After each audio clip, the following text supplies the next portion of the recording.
Hai semua, so hari ni Faiz datang di GLOJAS. Okay, kenapa Faiz datang sini?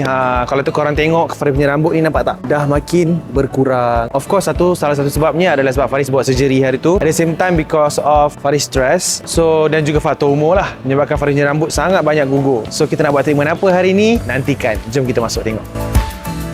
Bangun tidur je gugur dah macam air mata. Betapa teruknya kulit kepala saya. Saya punya rambut pun dah makin nipis.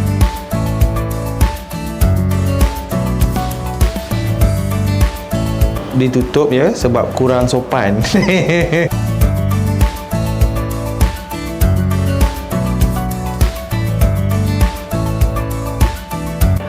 Untuk anda semua yang belum cuba lagi anything related to hair, you guys boleh datang ke GLOJAS, okay?